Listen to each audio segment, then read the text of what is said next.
అందరికీ నమస్తే అండి. ఒంగోలు జిల్లా అంటే ప్రకాశం జిల్లాలోని సంతనూతలపాడు నియోజకవర్గం నాగులుప్పలపాడు మండలానికి చెందిన ముప్పవరపు వీరయ్య చౌదరి గారు మాజీ ఎంపీపీ. ఆయన మర్డర్ జరిగి వారం రోజులు అవుతుంది కదా. సో ఇప్పటికీ పోలీసులు అయితే అఫీషియల్గా ఏమీ కన్ఫర్మ్ చేయలే. ఏదో సోషల్ మీడియాలోనూ కొన్ని లీకులు వస్తున్నాయి తప్ప అలా జరిగింది ఇలా జరిగిందని చర్చ జరుగుతుంది తప్ప పోలీసులు ఇంకా నిర్ధారించలేదు. పోలీసులు పూర్తి స్థాయిలో నిందితులు దోషులు ఎవరైతే ఉన్నారో వాళ్ళని అదుపులోకి కూడా తీసుకోలేదు. ఒకళ్ళు ఇద్దరు మాత్రమే దొరికారు. పోలీసులకు కొన్ని ఆధారాలు దొరుకుతున్నాయి. వాళ్ళు వాడి వదిలేసి వెళ్ళిన ద్విచక్ర వాహనం దొరికింది. వాళ్ళు ఎక్కడ భోజనం చేశారో ఆ రెస్టారెంట్ ఓనర్ను అదుపులోకి తీసుకున్నారు. ప్లస్ ఎవరు సుపారీ ఇచ్చారు, ఎవరు చేయించారు, ఎవరు చేశారనేది పూర్తి స్థాయిలో ఇన్ఫర్మేషన్ రావట్లేదు. పోలీసులు వారం రోజుల నుంచి తల్ల పట్టుకుంటున్నారనమాట. బహుశా ఇది అంటే ఇలాగే కొనసాగితే ప్రస్తుతం ఇప్పటి వరకు అయితే మాత్రం పోలీసు దర్యాప్తులో ఏమీ తెలియట్లా.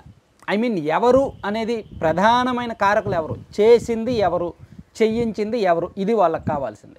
చేసింది నలుగురు వ్యక్తులు 2 ద్విచక్ర వాహనాల్లో వెళ్ళారు, మాటు వేశారు, కరెక్ట్గా 53 కత్తిపోట్లు పొడిచారు, వెళ్ళిపోయారు, వెంటనే పరారైపోయారు. ఒకళ్ళు చేమకుర్తి, ఒకళ్ళు ఇంకొక వైపు వెళ్ళి బళ్ళు అక్కడ వదిలేసి వైజాగ్ వెళ్ళిపోయారు, బెంగళూరు వెళ్ళిపోయారు, ఎక్కడికి వెళ్ళిపోయారో కూడా తెలియదు వాళ్ళ నలుగురు.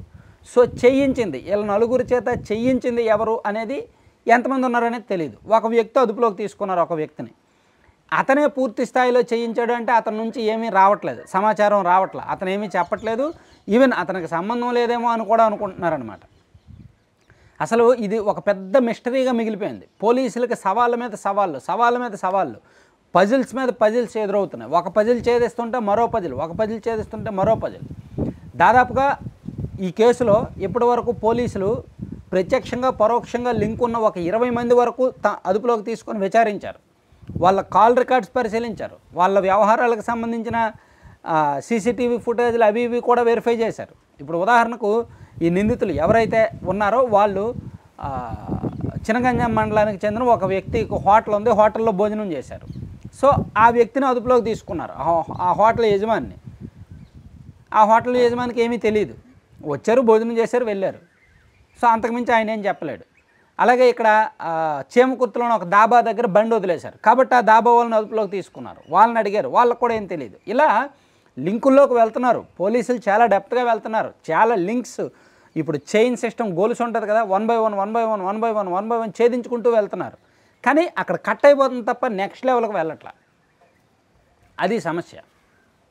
సో బహుశా ఈ కేసు ఒక మిస్టరీలా మిగిలిపోద్దేమో, ఎప్పటికీ సాల్వ్ కాని కేసులో మిగిలిపోయినా ఆశ్చర్యపోక్కర్లా.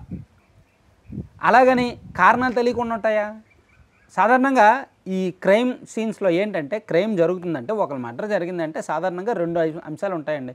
మనం చాలా సందర్భాల్లో చెప్పాం, ఈ ప్రపంచాన్ని శాసించేది 2: డబ్బు అండ్ XXX. దీని మీదనే క్రైమ్ అనేది మొత్తం జరుగుద్ది అనమాట. నేరాలకు ప్రధాన కారణం ఈ 2. సో ఇందులో ఆర్థిక వ్యవహారాలే కారణం. సాధారణంగా క్రైమ్స్ ఈ 2 అని చెప్పాం కదా. 1 వివాహేతర సంబంధం, 2 ఆర్థిక వ్యవహారం. సో వివాహేతర సంబంధాలు అనడానికి దీనిలో లేదు, చాలా చోట్ల జరుగుతుంటాయి కానీ ఈ కోణంలో అది లేదు. అంటే ఈ కేసులో పర్టికులర్గా దానికి సంబంధం లేదు. ఇంకా రెండో కారణం డబ్బు వ్యవహారం, అంటే ఫైనాన్షియల్ డీలింగ్స్ కావచ్చు, భూ లావాదేవీలు కావచ్చు, మద్యము, రేషన్, ఇవన్నీ కూడా. సో ఈ ఫైనాన్షియల్ డీలింగ్స్లో కూడా, అంటే ఆర్థిక వ్యవహారాల్లో కూడా ఒక కోణం అయితే పోలీసులు అదే కోణంలో వెళ్ళేవాళ్ళు. ఇతనికి మద్యం సిండికేట్ ఉంది, సో మద్యం సిండికేట్లో ఇతనికి ఎవరో ప్రత్యర్థులు ఉండుంటారు కాబట్టి ఆ కోణంలో పోలీసులు వెళ్ళేవాళ్ళు. కానీ కాదు, ఇతనికి మద్యం సిండికేట్ ఒక్కటే పరిమితం అవ్వాలా, భూమి సెటిల్మెంట్లు ల్యాండ్ సెటిల్మెంట్లు చేస్తుంటాడు, ల్యాండ్ డిస్ప్యూట్స్, ల్యాండ్స్ని డీల్ చేస్తూ ఉంటాడు. సో అక్కడ శత్రుత్వాలు ఉన్నాయి. రేషన్ డీలింగ్స్ చేస్తూ ఉంటాడు, అక్కడ కొన్ని శత్రుత్వాలు ఉన్నాయి. ప్లస్ ఫైనాన్షియల్ వ్యవహారాలు, రాజకీయ వ్యవహారాలు, ఇలా ఆయనకు వ్యాపార పరంగా ఈ సిండికేట్లోనూ రాజకీయ పరంగా అన్ని చోట్ల శత్రువులు ఉన్నారు. సో అది పోలీసులు ఛేదించలేకపోతున్నారు, ఆ పెద్ద నెట్వర్క్ని. అది చాలా క్లిష్టంగా మారుతుంది పోలీసులకి.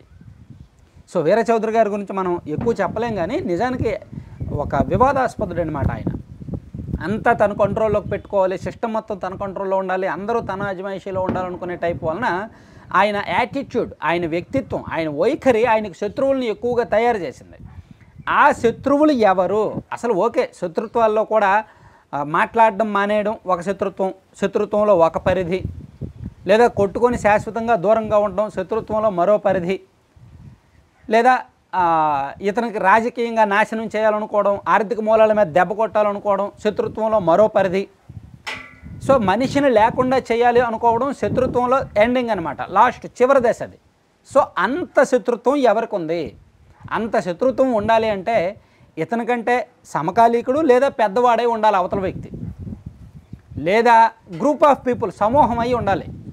సో ఈ కేసులో అదే జరుగుతుంది. Group of people, not belongs to any single person. ఎవరో ఒక్క పర్సన్ చేయించిందనేది పోలీసులు అయితే చెప్పట్లే, అనుమానించట్లా. సో పోలీసులు చైన్ లాగుతున్న కొద్దీ, డొంక లాగుతున్న కొద్దీ తీగ కదులుతోంది. కానీ కదిలిన తీగ పూర్తిగా పోలీసుల చేతికి చిక్కడంలా ఎక్కడో దగ్గర కట్ అయిపోతుంది, ఆగిపోతుంది. అక్కడికి మించి మళ్ళీ వెళ్ళాలంటే దొరకట్లేదు, వేరే తీగ దొరుకుతుంది, వేరే తీగ దొరుకుతుంది, వేరే డొంక దొరుకుతుంది, వేరే తీగ దొరుకుతుంది. అక్కడ పోలీసులు కన్ఫ్యూజ్ అవుతున్నారు. ఒక ఎస్పీ స్థాయి అధికారి, ఒక ఐపీఎస్ స్థాయి అధికారి దీన్ని స్వయంగా దర్యాప్తు చేస్తున్నప్పటికీ చాలా చిక్కుముళ్ళు ఉన్నాయి, చాలా పజిల్స్ వస్తున్నాయి. సో వారం రోజులు అయింది, పోలీసుల మీద ఒత్తిడి ఉంటుంది, ఖచ్చితంగా ఒత్తిడి ఉంటుంది. అందుకు పోలీసులు కూడా సాధ్యమైనంత వరకు చేస్తున్నారు.